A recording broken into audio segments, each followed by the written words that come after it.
Hi friends, మీరు ఇదివరకు వార్తల్లో వినే ఉంటారు టమాటాలు రేటు పలకక రైతులు రోడ్ల మీద పారేశారు అని. వాళ్ళు పండించిన పంటను అలా రోడ్డు మీదకి ఎందుకు విసిరేస్తారు? ఒక టమాటోస్ మాత్రమే కాదు, అప్పుడప్పుడు ఉల్లిపాయలు, మొక్కజొన్న ఇలా చాలా వస్తువుల్ని రోడ్డు మీదకు పారేసిన సందర్భాలు మనం చాలానే విని ఉంటాం. ఇవన్నీ పాడైపోయే వస్తువులు, నిల్వ చేసుకున్నా ఉండం. అంతేకాదు, నిల్వ చేసే టెక్నిక్ కూడా చాలా మందికి తెలియదు. ఆశించిన ధర రాకపోతే రైతులు నష్టాలకు అమ్ముకోలేక వారి ఫ్రస్ట్రేషన్ను ఇలా చూపించేవాళ్ళు.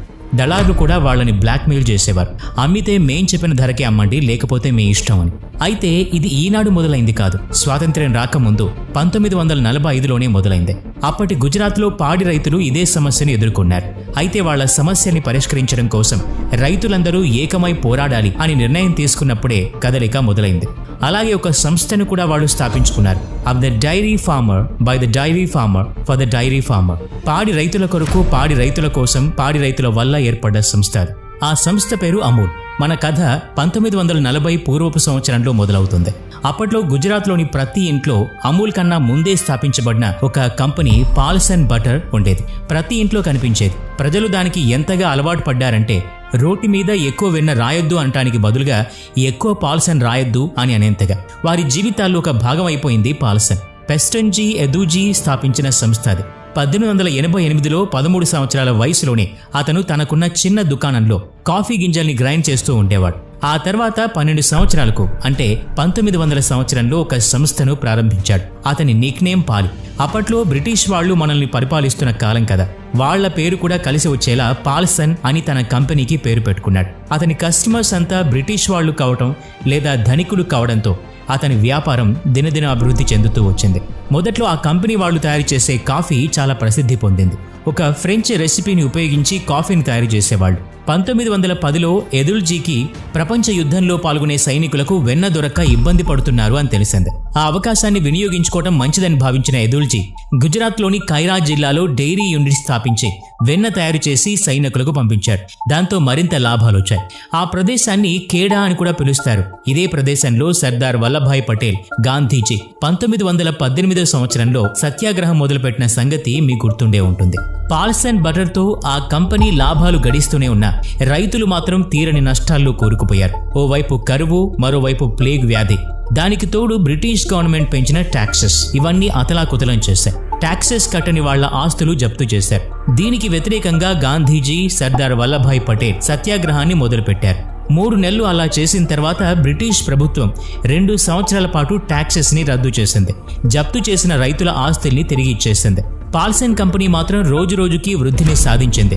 అలా 1930లో ఆనంద్ అనే జిల్లాలో హైలీ ఆటోమేటెడ్ డైరీ యూనిట్ ని స్థాపించింది. పాల్సన్ బటర్ కూడా ప్రతి ఇంట్లో తల్లో నాలికైంది. అంతేకాకుండా 2వ ప్రపంచ యుద్ధ సమయంలో కూడా సైనికులకు వాళ్ల బటర్ని సప్లై చేసి ఇంకా లాభాల్లో నడిచింది. ఏటా 3 మిలియన్ పౌండ్స్ లాభాలతో దూసుకుపోయింది. అలా 1945 వరకు కొనసాగింది. 1945లో బొంబాయి ప్రభుత్వం బొంబాయి మిల్క్ స్కీమ్ ని ప్రవేశపెట్టింది. అప్పట్లో గుజరాత్ ఇంకా మహారాష్ట్ర కలిసి బొంబాయి స్టేట్ గా ఉండేది. ఆ స్కీమ్ అనుగుణంగా కైరా నుండి బొంబాయి దాకా 400 కిలోమీటర్లు ప్రతిరోజు పాలను రవాణా చేయాలి. ఆ రవాణా చేసిన బిడ్ని కూడా పాల్సన్ కంపెనీ సొంతం చేసుకుంది. అలా పాల రవాణా వ్యాపారంలో కూడా పాల్సన్ తన సత్తా చాటింది. అందులో కూడా అత్యధిక లాభాల్ని సాధించింది. అయితే రైతులకు మాత్రం మిగిలింది ఏమీ లేదు. పాడి రైతులు మాత్రం దళారీలు చెప్పిన అతి తక్కువ ధరకే పాలను విక్రయించాల్సి వచ్చేది. దాంతో రైతుల్లో అసహనం పెరిగిపోయింది. అప్పుడే మన కథలోని హీరో త్రిభువన్ దాస్ పటేల్ రంగంలోకి దిగారు. త్రిభువన్ దాస్ పటేల్ గాంధీజీ స్ఫూర్తితో 1930లో ఉప్పు సత్యాగ్రహం కాలంలో జైలు కూడా వెళ్ళొచ్చారు. గాంధీజీ మొదలుపెట్టిన ఎన్నో ఉద్యమాల్లో ఆయన చురుగ్గా పాల్గొన్నారు. 1945లో ఆయన ఆధ్వర్యంలో గుజరాత్లోని పాడి రైతులందరూ కలిసి సర్దార్ వల్లభాయ్ పటేల్ని కలిసి అక్కడ తమ సమస్యలన్నీ విన్నవించుకున్నారు. అందుకు సర్దార్ వల్లభాయ్ పటేల్ వాళ్లకు ఒక సలహా ఇచ్చారు. కైరాలోని పాడి రైతులందరినీ ఏకమై బ్రిటిష్ ప్రభుత్వానికి తమ సమస్యలు తెలిసేదాకా పోరాడమని చెప్పారు. అంతేకాకుండా స్వయంగా వాళ్లంతట వాళ్లే ఒక పాస్టరైజేషన్ ప్లాంట్ నెలకొల్పాలి. అలాగే ఒక కోఆపరేటివ్ సొసైటీని స్థాపించి రైతులు స్వయంగా తామే పాలను విక్రయించుకునేలా చేసుకోవాలని చెప్పారు. అయితే ఇందుకు బ్రిటిష్ గవర్నమెంట్ ఒప్పుకుంటుందా అన్న సందేహం రైతుల్లో కలిగింది.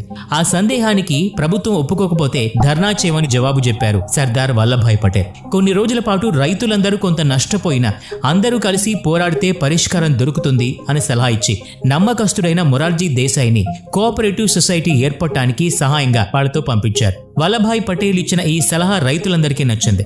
అలా కైరాలోని పాడి రైతులందరూ కలిసి Kaira district milk cooperative producers union limited KDMCPUL స్థాపించారు.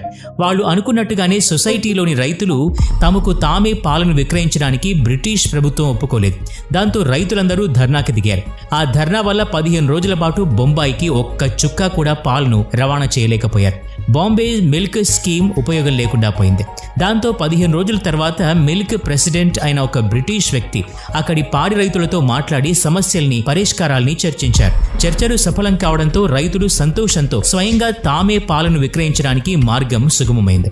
ఇది రైతులు సాధించిన మొదటి విజయం. త్రిభువన్ దాస్ పటేల్ ద్వారా స్థాపించబడిన ఈ కోఆపరేటివ్ సొసైటీ గ్రామంలోని ప్రతి పాడి రైతు కోసం తెరవబడింది.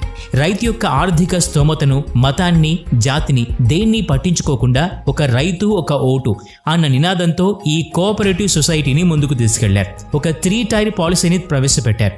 గాంధీజీ స్ఫూర్తితో సామాజిక స్థితిలో భాగమైన ఆత్మనిర్భర గ్రామీణ అర్థ వ్యవస్థ ఆధారంగా రూపొందించుకున్నారు. కింద లెవెల్ అంతా విలేజ్ కోఆపరేటివ్ సొసైటీ, రెండవ దానిలో యూనియన్ మెంబర్స్, మూడవ లెవెల్లో రాష్ట్ర స్థాయి ఫెడరేషన్ మెంబర్స్ ఉంటారు.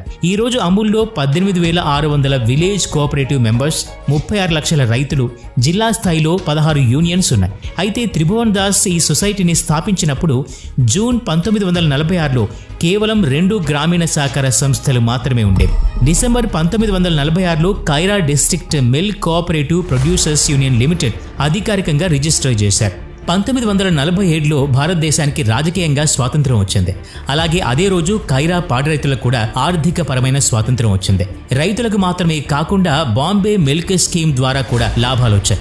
ఎందుకంటే సహకార సంఘాల ద్వారా పాడి రైతులు పాలసీని ఇచ్చిన ధర కంటే తక్కువ ధరకే పాలను విక్రయిస్తున్నారు. అందువల్ల చాలా ధనం మిగిలిపోయింది. సహకార సంఘాల పాత్ర కూడా ఎక్కువైంది. 1948 జూన్ నాటికి పాస్టరైజేషన్ యూనిట్ కూడా ఖరీదు చేశారు. పాస్టరైజేషన్ అంటే పాలని 100 డిగ్రీల వేడిలో కాచి ఉంచుతారు. అలా అయితే అందులో ఉన్న సూక్ష్మ క్రిములు చనిపోయి పాలు ఎక్కువ కాలం నిల్వ ఉంటాయి. 432 మంది పాడి రైతులు ఇందులో భాగస్వామ్యం అయ్యారు.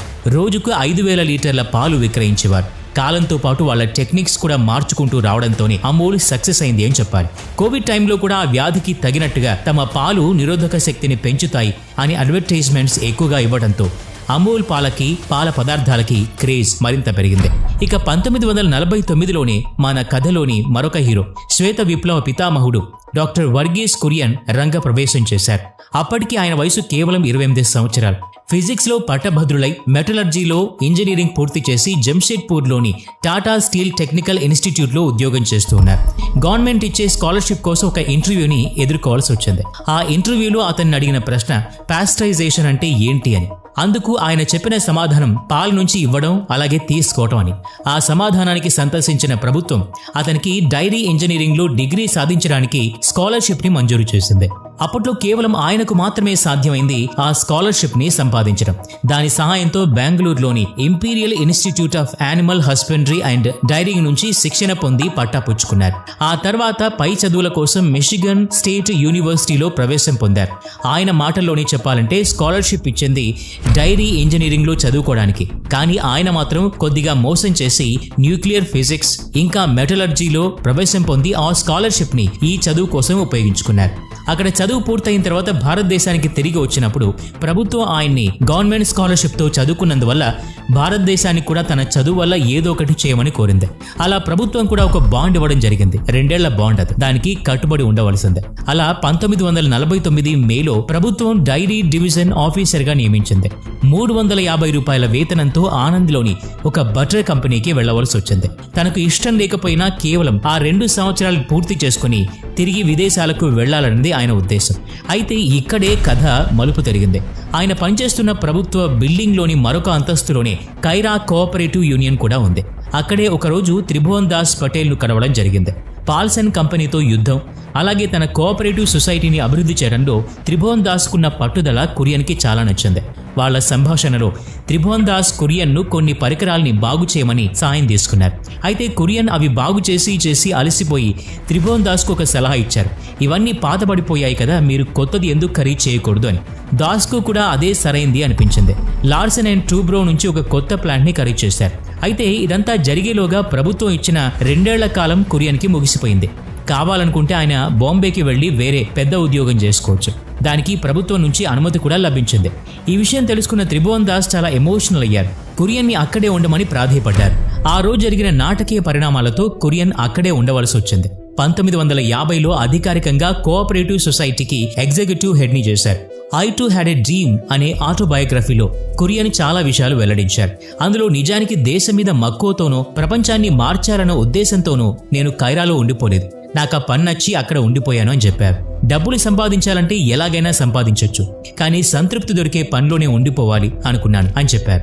అలా సంతృప్తినిచ్చిన పనిలో మునిగిపోయి దేశ గతినే మార్చేశారు కురియన్. 1953 వరకు బాంబే మిల్క్ స్కీమ్ కి ఎంత పాలు వచ్చేవంటే మిగిలిన పాలను ఏం చేయాలో అర్థం కాక పాల పదార్థాలు తయారు చేయడం మొదలుపెట్టారు. అలాగే పాల పొడిని తయారు చేసే పని కూడా చేపట్టారు. కానీ ఇక్కడ ఒక సమస్య ఎదురైంది. వీళ్ళు ఉపయోగించేది గేదె పాలు. అంత తేలిగ్గా స్ప్రే డ్రాయింగ్ చేయలేరు. అందుకు సైంటిఫిక్ ఇన్నోవేషన్ జరగాలి. కురియన్ స్నేహితుడైన డాక్టర్ హరిచంద్ మేఘాదలాయ ప్రపంచంలోనే మొట్టమొదటి బఫెలో మిల్క్ స్ప్రే డ్రయర్ తయారు చేశారు. 31 ఆగస్టు 1953 సర్దార్ వల్లభాయ్ జన్మదినం రోజునే మొట్టమొదటి బఫెలో మిల్క్ పౌడర్ యూనిట్ ని స్టార్ట్ చేశారు. అప్పటికి ఏషియాలోని అతిపెద్ద ప్లాంట్ అది. రోజుకి 1,00,000 లీటర్ల పాలను ప్రాసెస్ చేయొచ్చు. అంతేకాదు గేదె పాలను ప్రాసెస్ చేసే యూనిట్ తయారవడం దేశంలోనే మొట్టమొదటిది. అప్పటి ప్రధానమంత్రి జవహర్లాల్ నెహ్రూ ఇంకా ఇందిరాగాంధీ ఆ యూనిట్ ప్రారంభోత్సవానికి గౌరవ అతిథులుగా విచ్చేశారు. అప్పటి వరకు కోఆపరేటివ్ యూనియన్ అనే పేరుతోనే పాలను, పాల పదార్థాల్ని విక్రయించిన వారికి ఇప్పుడు ఒక బ్రాండ్ కావాల్సి వచ్చింది. 1957లో ఆ లాబొరేటరీలో విధులు నిర్వహిస్తున్న ఒక కెమిస్ట్ అమూల్య అన్న పేరును సజెస్ట్ చేశారు. అమూల్య అంటే మూల్యం లేనిది, వెలకట్టలేనిది అని సంస్కృతంలో అర్థం ఉంది. అందులోంచి అమూల్ అనే పేరును తీసుకున్నారు. ఆనంద్ మిల్క్ యూనియన్ లిమిటెడ్ లోని మొదటి అక్షరాలు అన్నీ కలిపి అమూల్ పేరుని తమ బ్రాండ్ నేమ్ గా ఖాయం చేసుకున్నారు. అలా బటర్ కూడా తయారు చేసి విక్రయించడం మొదలుపెట్టారు. కానీ పాల్స్ అండ్ బటర్ కి దీనికి చాలా తేడాలు ఉండటం వల్ల అమూల్ బటర్ మార్కెట్లో నిలదొక్కుకోలేకపోయింది, ఫ్లాప్ అయింది. గేదె పాల నుంచి అదే రోజు వెన్న తీస్తే తెలుపు రంగులోనే ఉండేది. పాల్స్ అండ్ బటర్లో వాడే బటర్ మాత్రం బయట నుంచి తయారు చేసింది.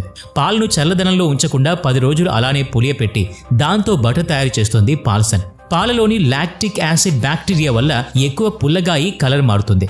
ఎక్కువ రోజులు బటర్ నిల్వ ఉండడం కోసం పాల్సన్ అందులో ఉప్పు కూడా ఎక్కువ మోతాదులోనే కలిపేది. పాల్సన్ బటర్ ఆవు పాలతో తయారు చేస్తుంది. అమూల్ బటర్ గేదె పాలతో తయారు చేస్తుంది. అందువల్ల రంగులో కూడా చాలా మార్పు ఉండేది. పాల్సన్ బటర్కి దానికి రుచికి అలవాటు పడ్డ ప్రజలు అమూల్కి దగ్గర అవ్వలేకపోయారు. పాల్సన్తో పోటీని తట్టుకునేందుకు అమూల్ కూడా వాళ్ళు తయారు చేసిన బటర్లో ఉప్పు అలాగే రంగు పదార్థాలని కలిపి ఎల్లో కలర్ వచ్చేలాగా తయారు చేశారు. కురియన్కి ఈ విషయం నచ్చకపోయినా వినియోగదారుల తృప్తిని దృష్టిలో ఉంచుకుని అలాగే కంపెనీ యొక్క భవిష్యత్తును దృష్టిలో ఉంచుకొని ఒప్పుకోక తప్పలేదు. ఇలా మార్పు చెందడం వల్ల అమూల్ పాల్సన్ కన్నా ఎక్కువ స్థాయిలో అమ్మకాలు జరిపింది. పాల్సన్ని వెనక్కి నెట్టేసింది. ఇక ఇప్పుడు మనం మాట్లాడుకోవాల్సింది మార్కెటింగ్ స్ట్రాటజీ గురించి. అమూల్ అడ్వర్టైజ్మెంట్లో మనకు కనిపించే చిన్న పాప గుర్తుంది కదా, నిజానికి ఆ పాపతో చేసిన అడ్వర్టైజ్మెంట్స్ అన్నీ గిన్నీస్ బుక్ ఆఫ్ వరల్డ్ రికార్డ్స్లో కూడా నమోదయ్యాయి. వరల్డ్ లార్జెస్ట్ అవుట్డోర్ అడ్వర్టైజింగ్ క్యాంపెయిన్స్లో రికార్డ్ నెలకొల్పారు. 1966లో సిల్వెస్టర్ డాక్టర్ కున్హా రూపొందించిన అడ్వర్టైజ్మెంట్ అది. నిజానికి పాల్సన్ అడ్వర్టైజ్మెంట్లో కనిపించే అమ్మాయికి కొద్దిగా వ్యతిరేకంగా రూపొందించిన అడ్వర్టైజ్మెంట్ ఇది. ఆ తర్వాత కైరా కోఆపరేటివ్ యూనియన్ లాగానే గుజరాత్లో అనేక పాల సహకార కేంద్రాలు వేశాయి. బరోడా, సూరత్ ఇలా ప్రతి జిల్లాలోనూ సహకార కేంద్రాలు ఏర్పడ్డాయి. అయితే వీటన్నింటినీ ఒక తాటి మీదకు 1973లో Gujarat cooperative milk marketing federation అన్న పేరుతో రిజిస్టర్ చేశారు. అమూల్ తన పేరుని కోఆపరేటివ్ సొసైటీకి ఇవ్వడానికి ఒప్పుకొని Amul cooperative milk marketing federation అన్న పేరుతో పాపులర్ అయింది. ఈ సహకార కేంద్రాలు అన్నిటినీ సురక్షితంగా ఉంచేందుకు కొన్ని విధానాలు ప్రవేశపెట్టారు అప్పటి ప్రధాని పండిత్ జవహర్లాల్ నెహ్రూ. వాటిని అనుసరించారు లాల్ బహదూర్ శాస్త్రి.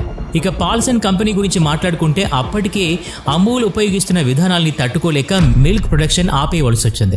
దానికి తోడు ప్రభుత్వం కూడా కేవలం సహకార సంఘాలకు మాత్రమే మిల్క్ ప్రొడక్షన్ అలాగే పాల పదార్థాల ప్రొడక్షన్ ఇవ్వడంతో పూర్తిగా కంపెనీని మూసేయాల్సిన పరిస్థితి వచ్చింది. అయితే పూర్తిగా కంపెనీని మూసేయలేదు, కానీ కేవలం పాల పదార్థాలు పాలు ప్రొడ్యూస్ చేయడం మాత్రమే ఆపేసింది. ఆ తర్వాత natural tanning chemicals, leather industries Paulson company run చేసింది. 1964లో లాల్ బహదూర్ శాస్త్రి కురియన్ని ఆనంద్లో కలిసి అమూల్ కంపెనీని దేశమంతా వ్యాప్తి చేయొచ్చు కదా అని అడిగారట. అందుకు సమ్మతించిన కురియన్ 1965లో నేషనల్ డైరీ డెవలప్మెంట్ బోర్డు స్థాపించారు.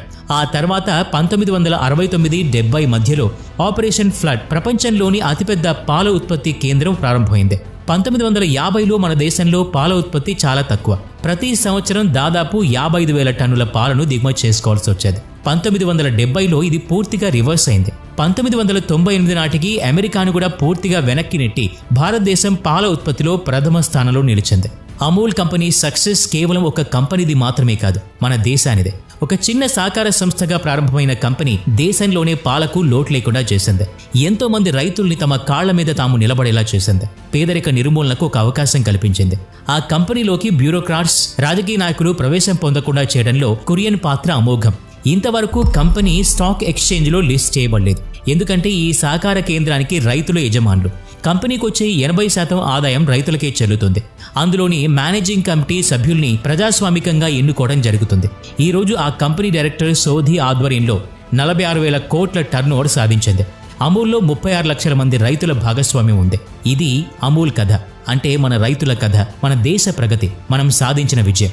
ఈ వీడియో నచ్చినట్లయితే లైక్ చేయండి, షేర్ చేయండి. ఇలాంటి మరిన్ని వీడియోస్ కోసం ఈ ఛానల్కి సబ్స్క్రైబ్ చేసుకుని బెల్ ఐకాన్ మీద క్లిక్ చేయండి. నెక్స్ట్ వీడియోలో మళ్ళీ కలుద్దాం. Thanks for watching.